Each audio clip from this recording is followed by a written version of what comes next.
हिमाचल में 3 उपचुनाव को लेकर आज चुनाव प्रचार 5 बजे थम जाएगा और 10 जुलाई को मतदान होना है। वहीं कांग्रेस ने तीनों उपचुनाव जीतने का दावा किया है। सीएम के मीडिया सलाहकार नरेश चौहान ने कहा है कि निर्दलीय विधायकों ने इस्तीफा देकर प्रदेश पर दोबारा से चुनाव थोपा है, जबकि उन्हें इस्तीफा देने की कोई जरूरत ही नहीं थी, लेकिन भाजपा के दबाव में आकर उन्होंने इस्तीफा दिया है और चुनाव हो रहे हैं। इन तीनों विधानसभा में कांग्रेस मजबूत स्थिति में और तीनों जगह जीत दर्ज करेगी। देखिए, जो बार बार हिमाचल प्रदेश में बाई इलेक्शंस आ रहे हैं, उस कड़ी में 3 निर्दलीय विधायकों ने जिस प्रकार इस्तीफा देके लोगों पे द्वारा चुनाव थोपा हिमाचल प्रदेश में, और वो चुनाव का अंतिम चरण है। आज 5 बजे चुनाव प्रचार तीनों जगह ख़त्म हो जाएगा। तो जो एक फीडबैक है, मैं खुद भी हमीरपुर और देहरा में जाने का मौका मिला, पार्टी के लिए काम करने का मौका मिला, और जो हमारे और नेता कार्यकर्ता सब लोग काम कर रहे हैं। मुझे लगता है कि प्रदेश की जनता बहुत जागरूक है, समझदार है, इस बात को समझ रही है कि ये चुनाव आखिरकार क्यों आया, इस चुनाव की वजह क्या है।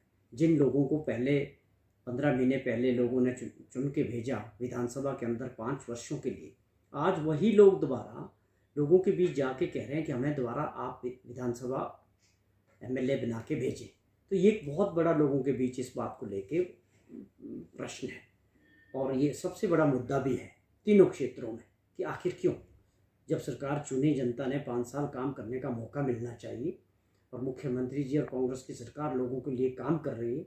बार बार चुनाव में जाने की वजह से जो है काम जो है बाधित हो रहे हैं, और उसके अलावा एक बहुत बड़ा खर्चा जो है सरकार के ऊपर इन इलेक्शंस का पड़ रहा है। और इससे भी बड़ी बात है कि लोग जो है अपना नुमाइंदा सरकार के साथ भेजना चाहते हैं। 3.5 वर्ष अभी कांग्रेस पार्टी की सरकार हिमाचल प्रदेश के लोगों की सेवा करने वाली मुख्यमंत्री ठाकुर सुखविंदर सिंह सुक्खू जी की अध्यक्षता में, वो लोगों के जहन में एक बहुत बड़ा मुद्दा है। स्वाभाविक तौर पे लोग अपना विकास और अपने क्षेत्र के विकास के लिए कांग्रेस सरकार के साथ अपना नुमाइंदा भेजना चाह रहे हैं। तो ये साफ तीनों जगह इस तरह का माहौल, ये 2 मुद्दे खास तौर पे दिखे हैं कि लोग अपना नुमाइंदा सरकार के साथ जोड़ना चाहते हैं। दूसरा ये बड़ा प्रश्न है कि आपको जिनको चुन के भेजा गया था, उन्होंने किन परिस्थितियों में, किन कारणों से जो है इस्तीफा दे के दोबारा चुनाव करा रहे हैं, वो अपने आप में बहुत बड़ा मुद्दा है।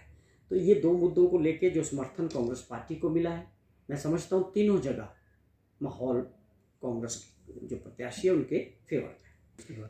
नहीं, देखिए, ये आरोप कब लगते हैं, ये बात बड़ी साफ दिख रही है। मैं बड़ी सच्चाई और ईमानदारी के साथ ये बात कह रहा हूँ कि लोगों का मन बड़ा साफ है, और ये भाजपा के लोग समझ चुके हैं कि ये हम जो है तीनों जगह हार की ओर जा रहे हैं। जब आप ये देखते हैं तो आप इस प्रकार की आरोपबाजी करते हैं, लेकिन वास्तविकता इससे विपरीत है। ये मॉडल तो भाजपा का है। ईडी, सीबीआई, इनकम टैक्स और विपक्ष की सरकारों को कमज़ोर करना, गिराना, ये सारे मॉडल तो भाजपा के हैं।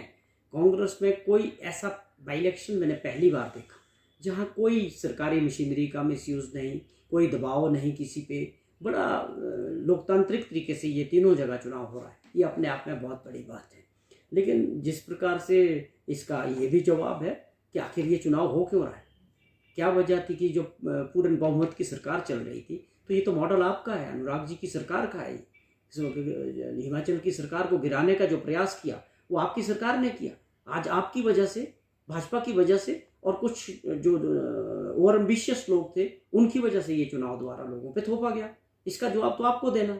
हम तो ईमानदारी से लोगों के बीच जा रहे हैं कि हम आपकी सेवा करना चाहते हैं, योजनाएं लाना चाहते हैं। 2 बजट दिए हैं, बहुत अच्छे बजट पेश किए थे हमारी सरकार ने, उस पर काम होना था। लेकिन बार बार चुनाव, बार बार आचार संहिता, आखिरकार क्यों? जनता ने 5 साल के लिए चुना है, 5 साल तक काम करने दो। और आप लोकतंत्र के प्रति सम्मान होना चाहिए, लोगों के मत के प्रति आपका सम्मान होना चाहिए। ये ताकत वोटर्स की है, उनको अपना काम करने दीजिए। सर, भाजपा ने